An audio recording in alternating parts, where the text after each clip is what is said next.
All right, we're just going to keep rolling with this and doing it the same way we just did it. And we have these slides left and we're done with this module. And so in these slides, we're going to focus on tests involving no difference between the two population proportions and tests involving no difference. So these are hypothesis tests about the differences between proportions for two populations. And we can tell these are the notation for populations because they don't have the bar over the top. You have the bar over the top of the P for the sample like this, but you do not have the bar over the top of the P for the populations like that, the population proportions. So population proportion, and sometimes I'm sure they forget it, but you know, these are the samples with the bar over them. So here are left-tailed, right-tailed, two-tailed hypotheses. And you can look at those, and if it's a right-tailed, the differences are going to be less than or equal to 0, because if it gets too big, you're going to cross over into the reject zone up at the top of the right tail. And here, the differences are greater than 0, because if it gets too small, you're going to cross over the tail to the left into the reject zone. And I think it's kind of funny. Standard error, so here we go back to that nomenclature. Standard error, the difference between the sample proportions when P, the proportions of population 1, the proportions of population 2 equals P. I'm not sure what that means. Let's see if we can figure it out. The pooled estimator P when ... So we have this, and we have this, and we have this. We'll come back to this and see if it makes sense. If not, we'll ask ChatGPT. And here's our test statistic. And so Z, I like Z. Z works for me. And this test statistic looks a little bit similar, but it's also really different than the one we were just using. So just for comparison, I'll sometimes like to do this. I'll go get that previous one and just kind of look at like, what did it look like before? And again, I'm not a fan of having to memorize formulas. But just like there are things that if you remember that there's something you could do a hypothesis test about the difference in proportions for a population, like that's great. And you could go look it up and how do you do it and ask ChatGPT to help you with it. But here's the difference in those formulas. So you can kind of just see, right, this is for interval estimation. But now we're going to do hypothesis tests. So this is the test statistic. And we'll test this against some critical value, and that'll be the critical value approach, and we'll also be able to do the p-value approach. So just looking at a couple of stuff here, right? And then here we have the standard error. And so we could also grab the standard error here, and we could look at like how's the standard error look compared to the test statistic. And so there's the standard error. And it's just kind of interesting just to compare these and see if you make any associations or whatever. So now they're going to give us an example, and again, they're giving it to us on a couple of pages. And I usually like to get all this stuff here and put it all into one page, these two slides. I'm just going to grab this, knowing that that's probably going to be the case here, and cut it, and we'll bring that down here. We'll bring all this down here. So we'll bring this down to the bottom, and we'll make it smaller. We have a font thing here somewhere. So I'm going to bring all this down and bring it down and bring it down, bring it down, bring it down, bring it down, and then paste in my other one. There we go. I'll bring this one up.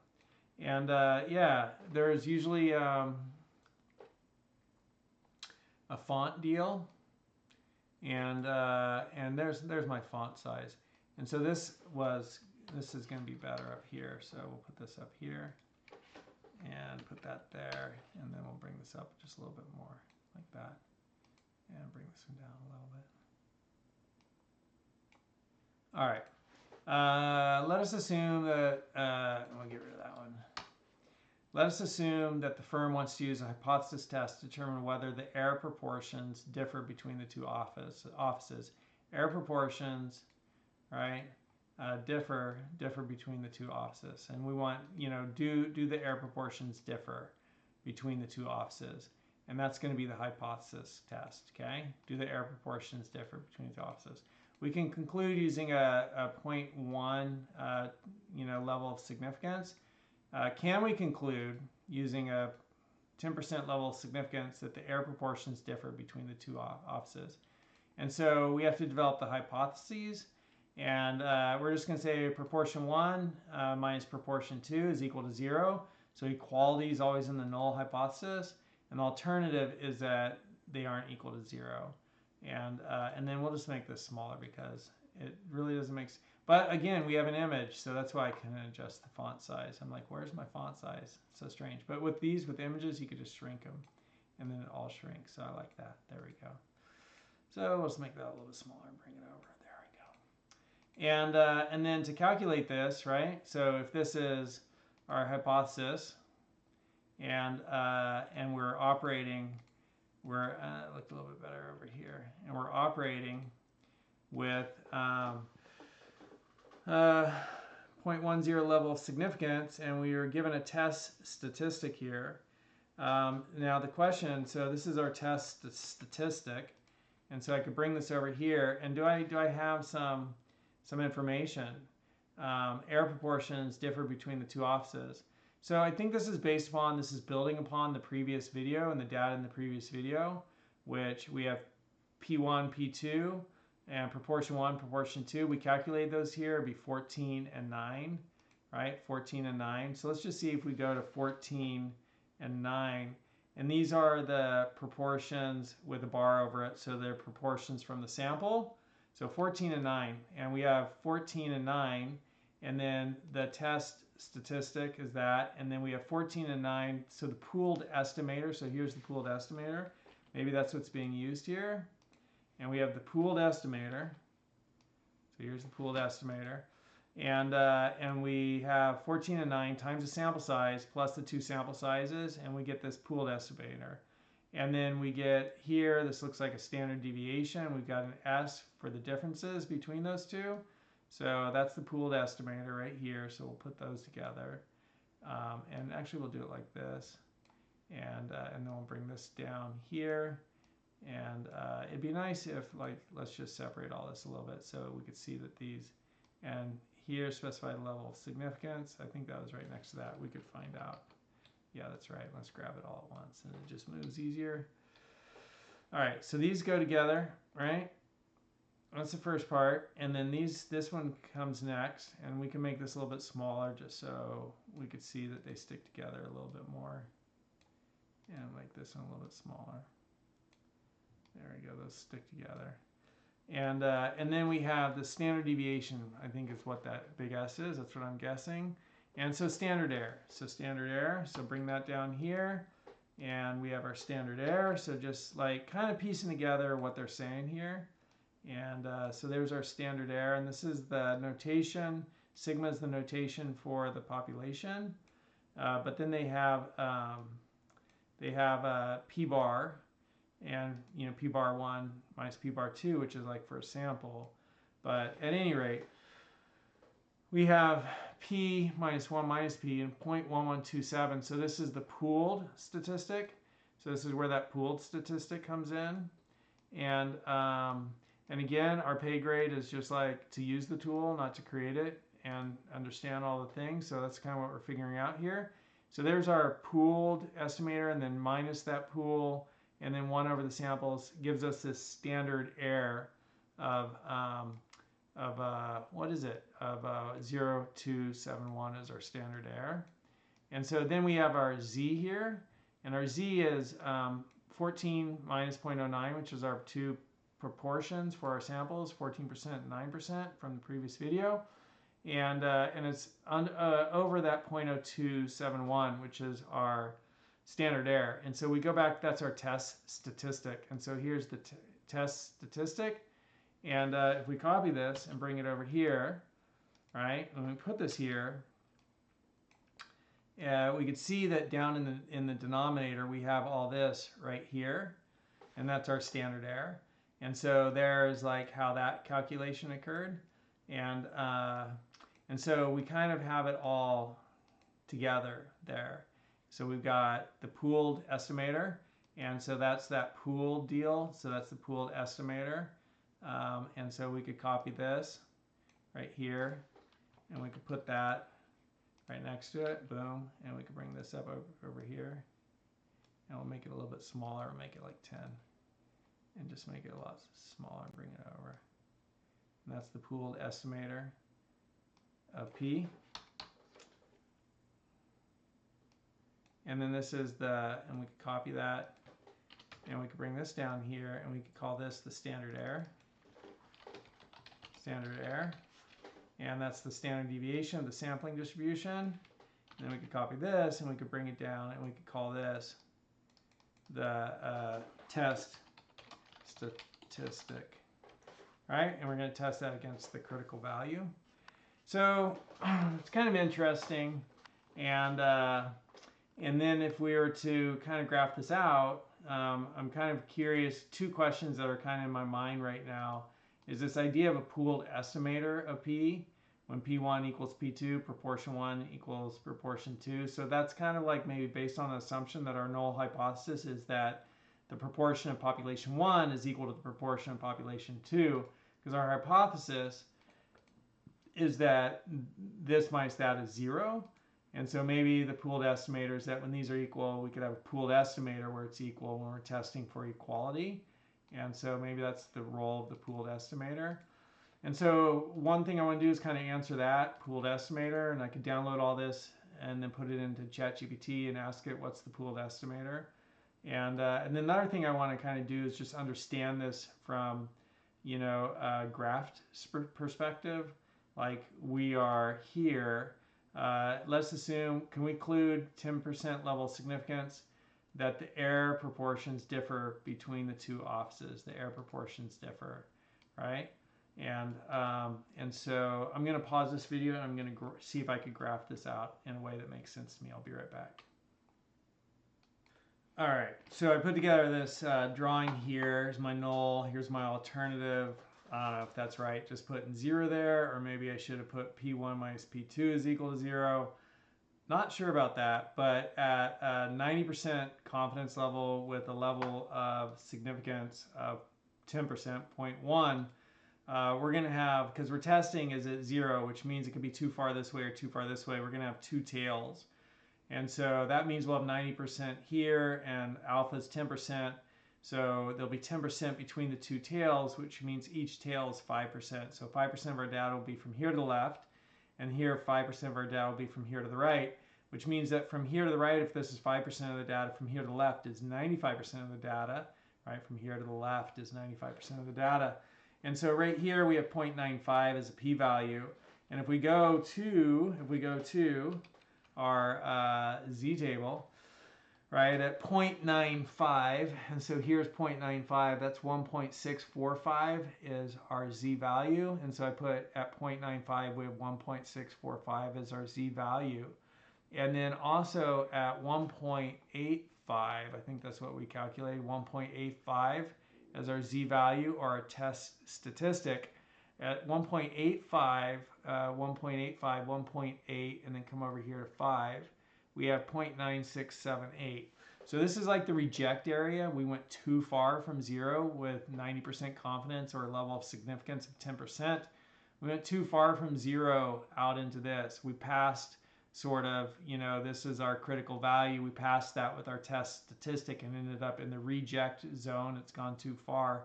And our p-value likewise also shows that. So whether we use the p-value approach or the critical value approach, the z-value, we've exceeded both of those. We exceeded 0.95 with 0.9678, and we exceeded our critical value of 1.645 with our test statistic of 1.85. And so that all said is we're going to reject the null hypothesis, and the differences between the proportions for each population with 90% confidence is that, you know, they're greater than 0. And so we can conclude that error rates differ between two offices. Error rates differ between two offices, right?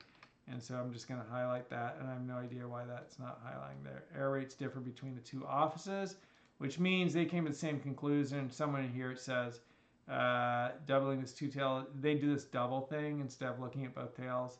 And here they say we reject HO. So we came to the same conclusion, and I'm not sure why that is that highlighting. Oh, because this is the highlighter, not the pencil. There we go. We reject HO. Error rates differ between the two offices. So that's pretty cool, man. It's kind of satisfying to be able to look at a problem and then to translate it and figure it out. And, you know, we never kind of like, I don't know about this pooled estimator thing, but what I can do is I could like download each of these slides. So I could download, and let me just see what I have in my download so I don't have a whole bunch of junk in there. And I want to keep those, but I don't need this. I'm just going to create a new folder, and I'm going to call it stats without the J or whatever that bracket is at the end. And I'm going to put these in stats, and then I'm going to put these in stats because I'll be using those again if I could select them. Come on. And then I'm going to download these slides. So file, download, and we'll do them as a PNG, and file, download, do it as a PNG, and file, download, do it as a PNG, and file, download, do it as a PNG, and file, download, do it as a PNG, and file, download, do it as a PNG, and finally file, download, do it as a PNG. And then we should have like 1, 2, 3, 4, 5, 6, 7. And so if we go look, we've got good, we got them all right here. And so I'm going to go ChatGPT, and I'm going to take all these, I'm going to drag them, I'm going to drop them right there. I'm going to say, can you please explain to me the information in these slides in a simple format, and also include in your explanation what a pooled estimator is. Thank you. And I'm going to just not make it a request. I'm just going to say please, and there we go. And I want to make sure I use the right terminology there. I think it's called a pooled estimator, isn't it? Pooled estimator of P. So we'll call it a pooled estimator. We'll just leave it as a pooled estimator and see what it does with that. But bam! All right, so that's all getting uploaded and synthesized. And again, if you're going to use ChatGPT, use the paid version because the free version produces errors. But I've yet to come across an error from the paid version. Or if I have, it's been so long I don't remember. Let's break down the information presented in these slides, focusing on hypothesis tests for comparing two proportions and explaining the concept of the pooled estimator. We are dealing with a hypothesis test comparing two proportions. This is often referred to as a two-proportion z-test, which is used to determine whether proportions of a certain outcome differ between two groups. So are the error rates between the offices the same or different? Null hypothesis is that the proportions, there's no difference between them, so status quo, nothing changed. This means an alternative is there is a difference between the proportions of the two groups. Test statistic. To test these hypotheses, we calculate a z-statistic, which compares the difference in the sample proportions against the expected difference under the null hypothesis, which is 0. The formula is P1 minus P2, and then all of this. Where P1 and P2 are the sample proportions, they got the bars over them. These are the sample sizes, and P is the pooled estimator of the proportion. So that's P, the pooled estimator of the proportion. Pooled estimator, P bar, is used when the null hypothesis assumes that the two population proportions are equal. So these weren't P bar up here, so maybe it's just P bar without a number under it, but maybe that's confused. The estimator combines the information from both samples to estimate the overall proportion. The formula for a pooled estimator is la la la, where this and this are the sample proportions, and 1 or 2 the sample sizes. Essentially, the pooled estimator is weighted average of the sample proportions from both groups. Oh, that's cool. Standard error is standard deviation, represents the variability of the sampling distribution, the standard deviation of the sampling distribution. Of the difference between the two proportions, it is calculated using the pooled proportion. So there's the pooled proportion, and this helps us determine. So there's a little bit of confusion here between P bar, right? Here P bar was like the samples, and this is the pooled estimator. And then here P bar became the pooled estimator, and here P bar is the pooled estimator. So there's a little confusion there. This value helps us determine how much variability to expect when comparing the two sample proportions. Calculation of the z-statistic using the pooled estimator and standard error, we can compute the z-stat. So there we go. And the z-stat tells us how far And again, this is like, standard deviation, and how many, from this point to that point, how many standard deviations is it? Z is kind of the measure of how many standard deviations something is from a certain point. And so the Z statistics tells us how far the observed difference in sample proportions is from the expected difference, 0 under the null hypothesis, measured in units of standard error. So yeah, maybe that's good that I put 0 right there. P-value, once we calculate the Z-stat, we can use it to find the p-value. The p-value represents the probability of observing a difference as extreme as the one in the sample, assuming the null hypothesis is true. And so the p-value, again, is this stuff here, the probability, right? So at level of significance of 0.1 or a confidence level of 10%, it's 0.95, and then the one we calculate is 0.9678. Because we got the Z value and then we looked up the P value, and that's what it equates to. So, and then conclusion, if the slides, in the slides, example shows P value 0.0644, and we are testing for level of significance, so the P value is less than alpha, we reject the null hypothesis. Like, see, to me, that doesn't compute. I got to see the picture. And that by picture, I mean this. Summary of key concepts. So I think that's good. We kind of figured it out. Like the pooled estimator thing is just another part of the formula where what they call is like a weighted average and of the proportions. And here P bar is the pooled estimator. But so, this might just be statistics being weird. Because the pooled estimator is P bar. And then down here, we're using the pooled estimator and it's just P. It's like, come on, people. And then P bar becomes the sample proportion. So that's where I feel like statistics, come on, be consistent. And it just makes it overly confusing when they're not consistent, because you just have all this like hieroglyphics and you're trying to figure out which is which, and they're like switching it. P bar, which is used right here, P bar is 11.27, 11.27 is there, but they're using P as the symbol there. And then P bar down here is the sample proportions. So that's a little bit. And here P bar is even the sample proportion. So again, maybe it's P bar can be P, but the sample proportions have the subscript 1 and 2. Because here the sample proportions have the subscript 1 and 2. So maybe that's the difference. But anyhow, they can still have some more consistency here between those two. All right, so that's showing you a little bit how I think about all this stuff and pull it apart. I actually kind of like doing it this way, but it makes the videos a little bit longer. I hope that was helpful. This is the end of Module 10. Woohoo! You're doing great. Keep it up. You watch these videos, you hung out with me, you figure this stuff out. You're doing great. Keep it up.